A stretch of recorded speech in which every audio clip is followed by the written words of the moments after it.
यीशु मसीह के मीठे और मधुर नाम में आप सभी को मेरा अभिवादन। एक और बार परमेश्वर के वचन के हम मनन करने के लिए हम यहाँ पर उपस्थित हैं। तो क्यों ना मैं आपको परमेश्वर के वचन के बारे में ही कुछ बातों को कह पाऊँ।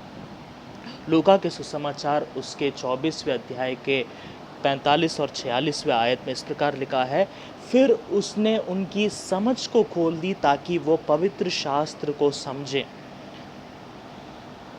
परमेश्वर ने चेलों के समझ को उसने खोल दिया। मेरे प्रियो, हाँ ये सच है। यदि हमें परमेश्वर के वचन को समझना है तो इस वचन को हम एक मानुषिक समझ से हम नहीं समझ सकते। ये कोई किताबी ज्ञान नहीं है जो हमें इस किताब से हमें मिलता है, जैसे हम स्कूल में या कॉलेज या किसी इतिहास या किसी फ़िलॉसफी की किताब पढ़ते समय हम जब चीज़ों को समझते हैं, उस प्रकार के समझ से हम इस बाइबल को बहुत ही सीमित तरीके से समझ सकते हैं। लेकिन यदि ये बाइबल के वचन हमें परमेश्वर के वाणी के तरीके से यदि हमें समझना है तो हमें उसके लिए एक सहायता की ज़रूरत है, परमेश्वर की ज़रूरत है। जब परमेश्वर हमारे समझ को खोल देगा तब हम उस समझ को, इस बाइबल को हम समझ पाएंगे। तो ये खुलेगा कैसे ये समझ, हमें उसके लिए क्या करना चाहिए, उसके लिए मैं आपको एक वचन की ओर लेकर जाना चाहूँगा। भजन संगीता 119 उसका 18वां आयत। जब आप भजन संगीता 119 पढ़ते हैं, 1 से लेकर 176 या 176 आयत तक हर एक वचन को जब आप पढ़ते हैं, एक एक वचन में परमेश्वर के वचन के लिए कोई ना कोई पर्यायवाची शब्द इस्तेमाल हुआ है। या तो व्यवस्था, या तो चित्तौनियों, या नियम, या आज्ञाएं, या वचन, या वाणी, इस प्रकार के अलग अलग शब्द, पर्यायवाची शब्द परमेश्वर के वचन के लिए इस्तेमाल हुआ है। इसका मतलब यह है कि भजन संगीता 119 का जो मुख्य विषय वस्तु है वो परमेश्वर का वचन है। और जब भजनकार इस भजन को लिखता है, वह अपने ध्यान को परमेश्वर के वचन, कल्पनाएं, अपने कल्पनाओं को वो परमेश्वर के नियमों और व्यवस्थाओं के तरफ वो एकाग्रित करता है। वो जानता है कि उसके ज़िंदगी का सबसे महत्वपूर्ण हिस्सा जो है वो परमेश्वर का वचन है। और ये भजनकार, ये जो भजन का पूरा जो की वर्स है, जो कुंजी वचन या उसका केंद्र वचन है, वो आयत 18 है। उसमें इस प्रकार लिखा हुआ है, मेरी आंखें खोल दे कि मैं तेरे व्यवस्था की अद्भुत बातें समझ सकूं। मेरे प्रियो, इस एक आयत में 3 बातें हैं जो परमेश्वर हमसे इस भजनकार के द्वारा कहना चाहता है। वो कहता है, भजनकार कहता है कि मेरे आंखों को खोल दे। मतलब क्या भजनकार अंधा था अभी तक?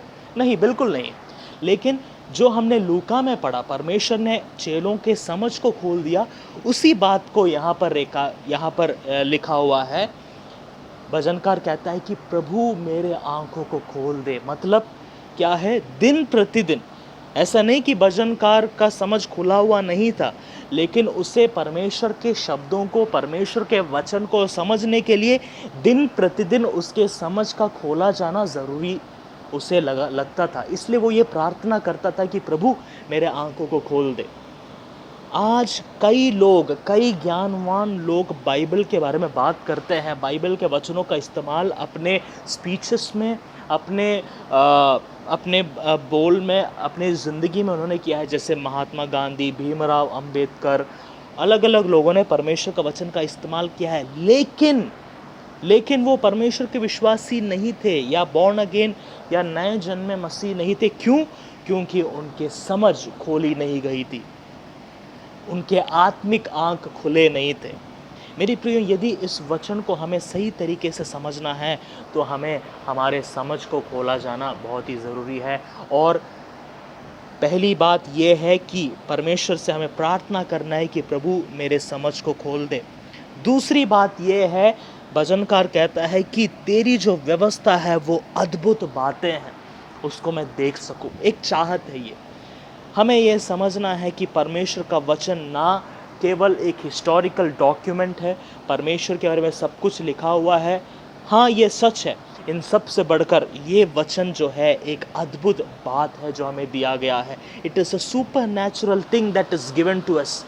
एक बहुत ही वंडरफुल चीज़ है जो हमारे हाथ में, एक बहुत ही सुंदर बात है जो हमारे हाथ में दिया गया है। परमेश्वर का प्रकाशन है ये। तो हमें समझना है कि सबसे पहले यदि इस वचन को समझना है तो पहली बात हमारे समझ खोला जाना है। और हम अपने आप से समझ को हम नहीं खोल सकते। यदि इस समझ को खुलना है तो एक ऊपरी मदद, एक दैवीय मदद की हमें ज़रूरत है। उसके लिए प्रभु यीशु मसीह है, उसके लिए उसने हमें पवित्र आत्मा दिया है। हम पवित्र आत्मा से प्रार्थना करें, पवित्र आत्मा हमारे समझ को खोल दे कि मैं इस वचन को समझूं। और दूसरी बात कि मैं इस व्यवस्था की अद्भुतता को मैं देखूं। ये व्यवस्था, आपका वचन जो है वो अद्भुत है। तीसरी बात मेरे प्रियो, परमेश्वर के वचन का पढ़ा जाना हमेशा प्रार्थना के माहौल में होता है। हमारे पास प्रार्थना विषयों की बहुत बड़ी एक सूची है। प्रभु मुझे ये चाहिए, प्रभु मुझे वो चाहिए, अलग अलग बातें। लेकिन कितने बार हमने प्रभु से प्रार्थना किया, प्रभु मुझे आपके वचन को समझने की सामर्थ्य दे, मेरे समझ को खोल दे।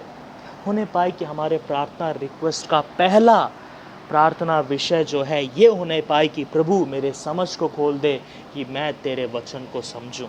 हम बहुत ही कम इस प्रार्थना को करते हैं। मेरे प्रियो, आज से दिन प्रतिदिन इस प्रार्थना विषय का आप एक रूटीन बना लें। आप प्रभु से प्रार्थना करें, प्रभु मेरे समझ को खोल दे।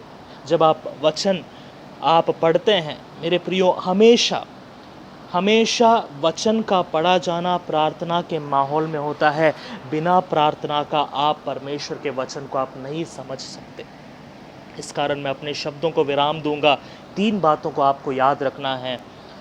परमेश्वर के वचन को समझने के लिए हमारा समझ को खोला जाना ज़रूरी है, और ये ऊपरी सामर्थ्य, दैवीय सामर्थ्य हमारे समझ को खोलता है। दूसरी बात, परमेश्वर का वचन अद्भुत है।